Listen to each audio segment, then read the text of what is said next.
저는 올해 60대 초반의 여자입니다. 제가 결혼하고 지금까지 살아오면서 속에 화병이 생길 정도로 마음고생을 참 많이 했습니다.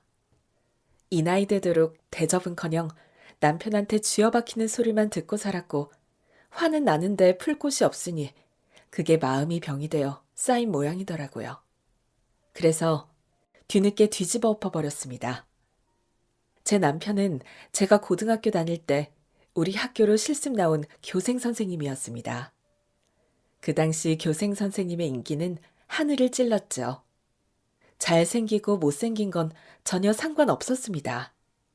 그냥 젊은 선생님이 왔다는 이유만으로 여고생들의 마음을 설레게 했고 몇몇 여학생들은 교생 선생님하고 데이트하고 결혼하는 상상을 펼치곤 했습니다. 교생 선생님을 좋아했던 건 저도 마찬가지였습니다. 지금 보면 성질 괴팍하고 키도 나만한 저 사람이 뭐가 좋아서 그랬나 싶지만 그때는 지나가기만 해도 가슴이 콩닥콩닥 뛰었으니 눈에 뭐가 씌어도 단단히 씌인 것이었죠.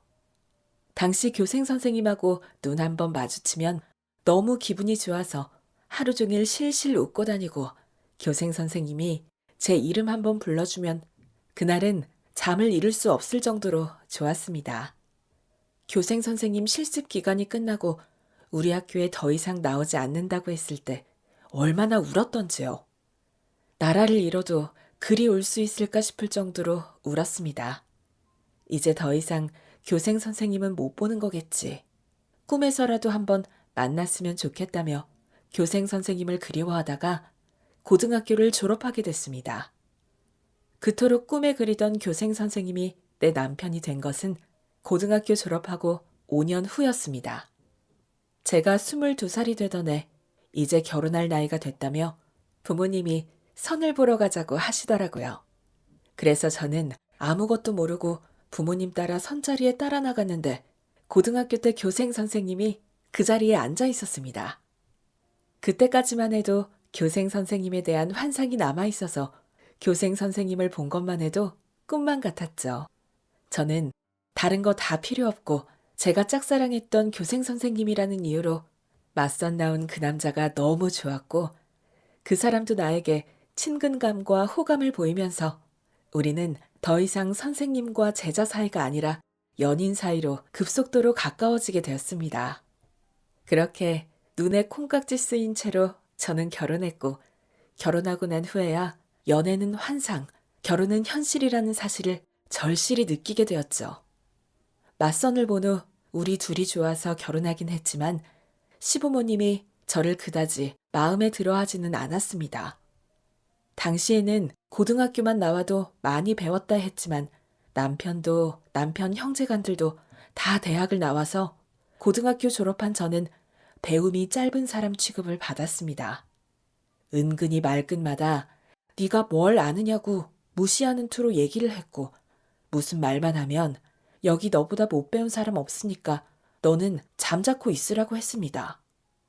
제가 원래는 말수도 적지 않고 성격도 활달했는데 못 배운 사람 취급을 하시니 말수는 점점 줄어들고 하고 싶은 말이 있어도 자꾸 속으로 삼키게 됐습니다. 남편이라도 내 마음을 헤아려주는 사람이면 내가 남편 보고 살고 있다 했을 텐데 남편은 더 했으면 더 했지 덜한 사람도 아니었습니다. 어쩌다 속이 상해 한마디라도 하면 어디서 여자가 하늘 같은 남편 앞에서 인상을 쓰냐는 둥, 어디서 못 배운 티를 내냐는 둥, 시댁 식구들 앞에서 저를 깔아뭉개는 소리를 했습니다. 하고 싶은 말을 밖으로 꺼내지 못하니 속은 골마들어갔죠. 그러다 제가 결혼하고 12년 후에 시아버님이 돌아가시게 됐는데 엎친 데 덮친 격으로 저는 그 후로 시어머니를 모시고 살게 됐습니다. 안 그래도 저를 못마땅하게 생각하시는데 꼬장꼬장한 시어머니하고 살려고 하니 제가 미칠 지경이었죠. 얼마나 시집살이를 했는지요. 그것은 말로 다 할 수도 없습니다. 시어머니는 우리와 함께 사시면서 빨래 개고 걸레질 하는 것까지 사사건건 잔소리를 하시다가 7년 전에 돌아가셨습니다. 시어머님 돌아가시고 난 후 저는 이제 좀 숨통 좀 트고 살겠구나 싶었는데 또 다른 시집살이가 시작됐습니다. 시부모님 모두 돌아가시고 난 이듬해 남편이 정년퇴직을 하고 집에 들어앉았습니다. 특별한 취미도 없는 데다 성격도 워낙 지랄 맞아서 주변에 변변한 친구도 몇 없었습니다. 매일 밖에 나가서 일하던 사람이 정년퇴직하고 집에 들어앉으니 잔소리도 유전인가 싶을 정도로 시어머니처럼 사사건건 간섭하고 잔소리를 시작했습니다. 하는 짓은 얼마나 정남이 떨어지는지 제가 아파서 끙끙 앓으면 아파도 별나게 아프다고 잔소리를 해댔고 제가 관절이 안 좋아서 파스를 사다 붙이면 파스 냄새 나니까 저쪽으로 가라면서 발로 저를 밀어내는 인간이 그 인간입니다. 대꾸하기 싫어서 못 들은 채 하고 있으면 나이 먹더니 귓구멍도 막혔냐고 하고 말이라도 한마디 하면 나이 먹더니 이제 눈에 뵈는 것이 없냐고 하고 그렇게 잔소리하는 건 타고나는 것이지 어디 가서 돈 주고 배우라고 해도 못 배울 겁니다. 남편이나 시어머니나 저를 지나가는 똥개 취급을 하니 아들도 어릴 때부터 보고 자란 것이 그것밖에 없어서 엄마를 좀 우습게 알고 함부로 했습니다. 애들이 그렇게 행동하면 부모든 누구든 잘못된 것이라고 가르쳐야 되는데 아들이 최고다, 남자가 최고다 소리만 듣고 자라니 아들은 자기 자신밖에 모르고 부모 공경할 줄도 모르더라고요. 그래도 딸은 다르더라고요. 어릴 때부터 제 말을 잘 들어주고 딸은 제가 아프면 약도 사오더라고요. 그렇게 한평생 딸 하나 빼고는 저를 알아주는 사람은 아무도 없었습니다.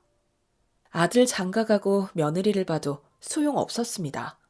아들이 지 애미를 애미 대접 제대로 안 하는데 며느리라고 시애미 대접할 리가 없고 시아버지라는 인간이 며느리 앞에서 밥하고 일하는 것은 네 시애미가 다 하면 되니 너는 신경 쓸 것 없다고 가르치니 어느 며느리가 시어미를 공손하게 대하겠습니까? 아들 탓, 며느리 탓 할 것도 없이 남편이 행동만 똑바로 했으면 내 인생이 이리 천덕꾸러기는 아닐 텐데 젊어서나 늙어서나 남편 때문에 내 인생은 한평생 밥만 하는 천덕꾸러기였습니다.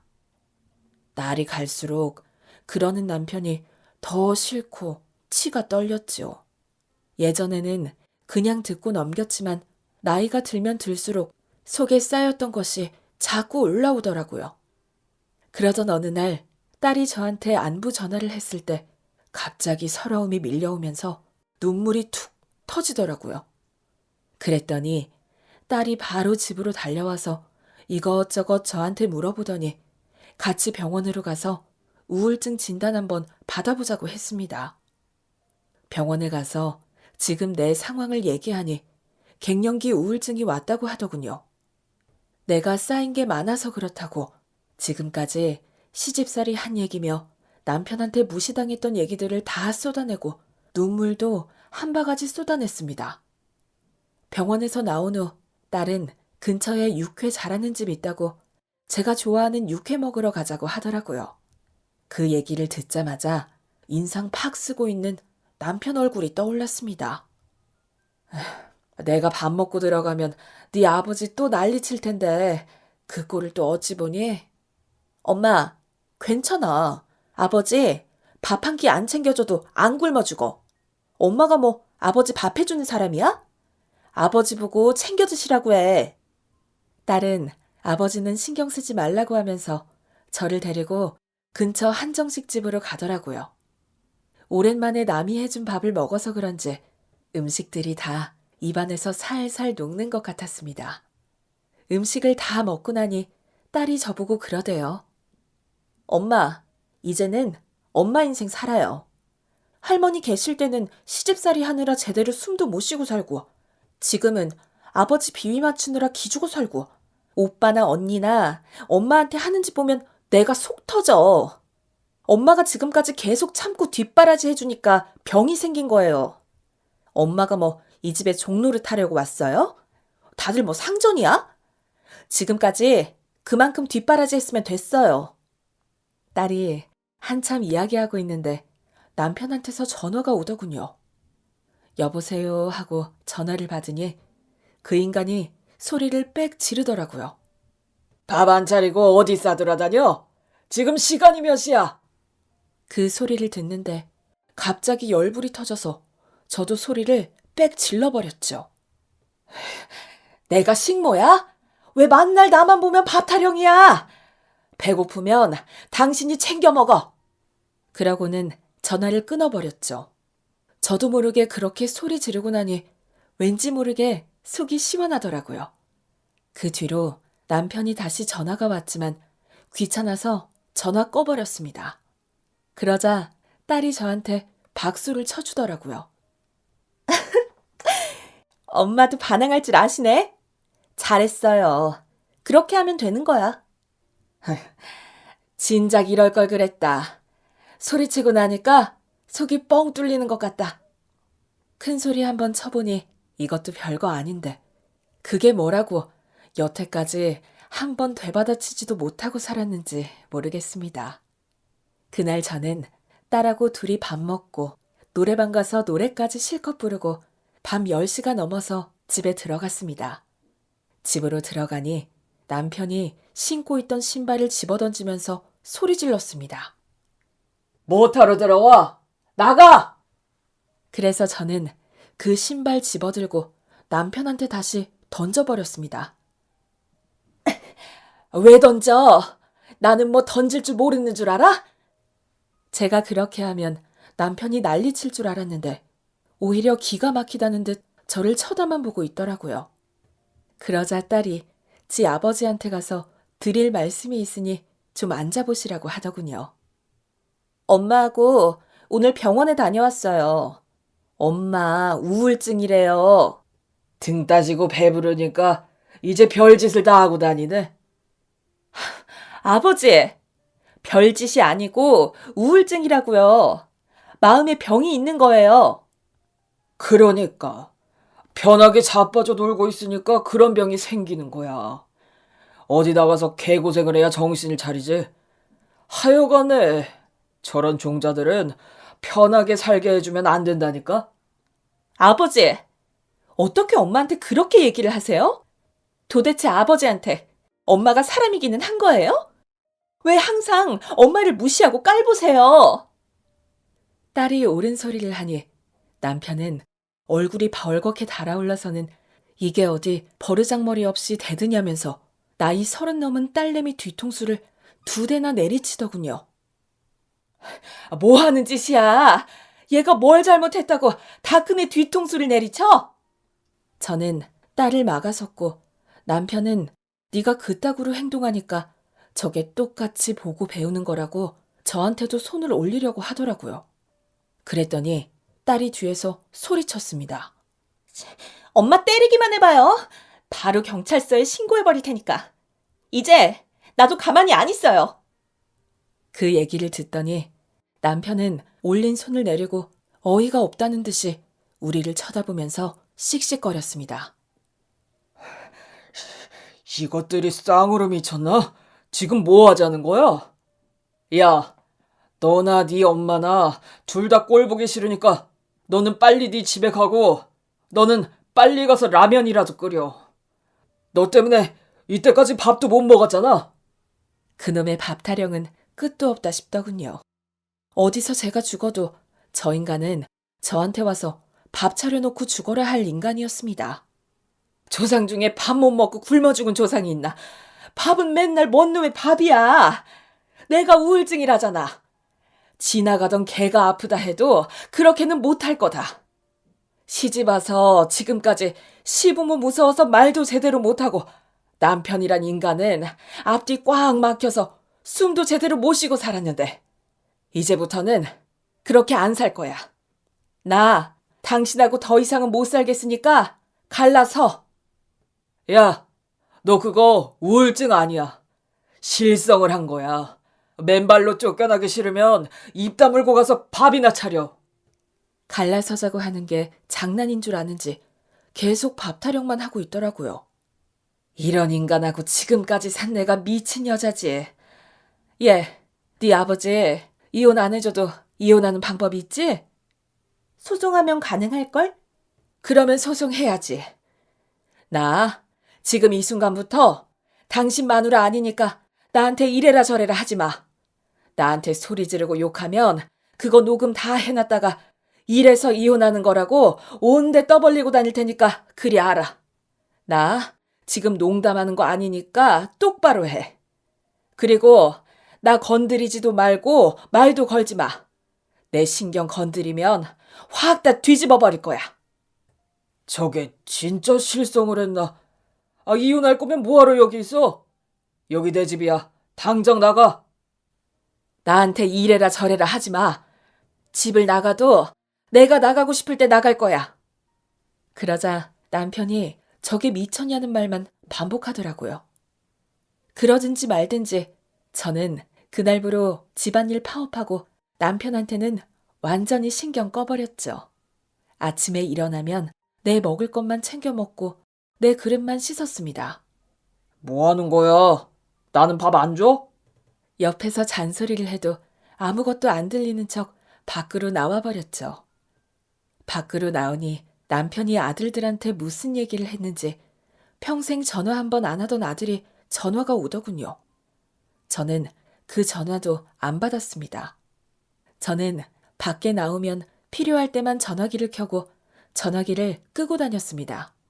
그리고 지금까지 해보지 못한 것들을 하나씩 하기 시작했죠.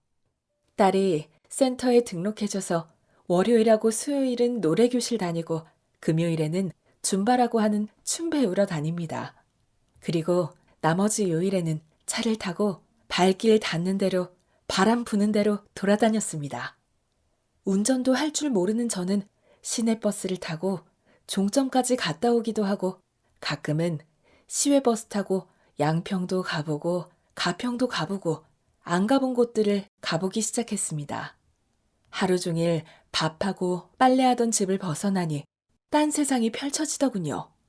이렇게 훨훨 다니면 좋은 것을 나는 왜 그렇게밖에 못 살았나 싶었지만 지금이라도 이렇게 나오니 정말 살 것 같았습니다.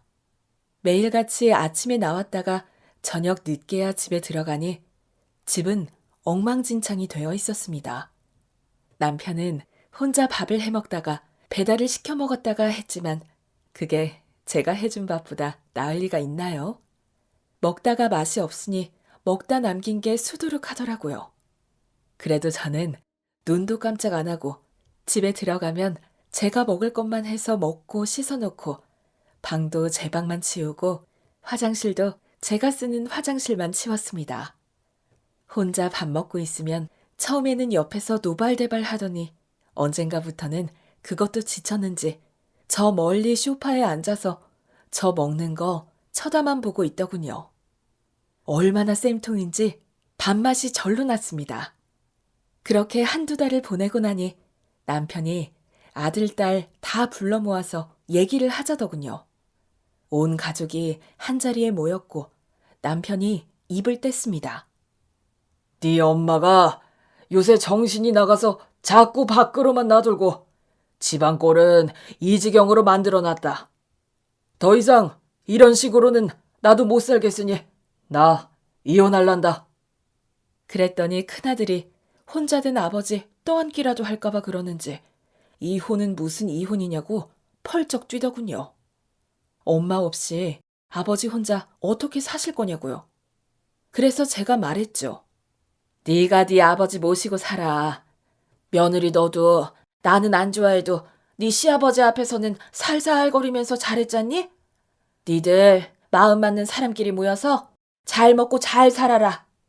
네 아버지 내가 1000번이고 10,000번이고 양보할 테니까 제발 데리고 가거라. 그랬더니 아들하고 며느리하고 얼굴이 하얗게 질려서 아버지를 왜 자기들이 모시냐고 난리를 치더라고요. 남편은 은근히 기대를 한 모양인데 완전히 반대로 말을 하니 내심 섭섭했는지 헛기침만 하고 있더라고요. 그러자 아들 내외는 아버지 엄마 문제는 두 분이서 푸시라고 하더니 불똥이라도 튈까봐 얼른 나가버렸습니다. 그제야 남편이 일이 자기 생각했던 대로 안 풀린다 싶은지 얼굴이 흑빛이 되어서 앉아 있더라고요. 그래서 제가 얘기했습니다. 나는 더 이상 당신하고는 부부로는 못 살아. 이게 무슨 남편이야. 생판 남도 이것보다는 낫지. 이혼하고 깨끗하게 갈라서서 따로 살든지 정 혼자 살 자신 없으면 내가 밥하고 빨래 정도는 해줄 테니까 집에 식모 들였다 생각하고 월급 내놔. 뭐? 뭔 말도 안 되는 소리야? 월급은 무슨 월급이야? 그러면 나는 당장 이혼할 테니 위자료 내놓으라고 했죠.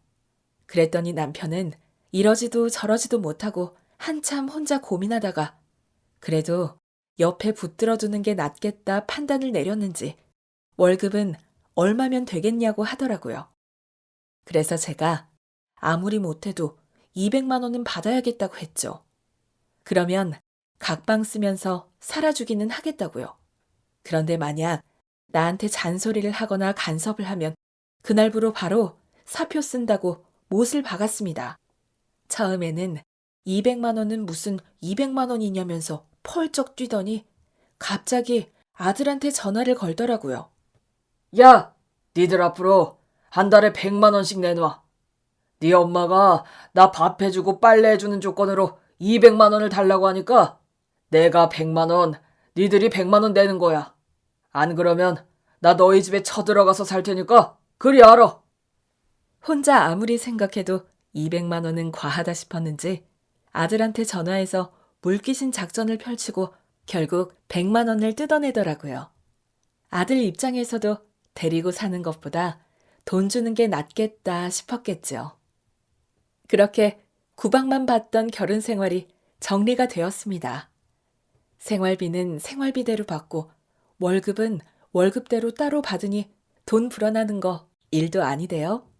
돈 불어나는 걸 보니 없던 힘도 생겼습니다. 저는 아침 일찍 일어나서 청소하고 밥 차려놓고 밖에 나가서 내 생활하다가 저녁 되기 전에 다시 돌아와서 저녁 차려주고 저는 제 방으로 들어가 버립니다. 엉망진창으로 살다가 그렇게라도 해주니 남편도 이 정도만 돼도 살겠다 싶은지 더 이상 불평은 안 하더군요.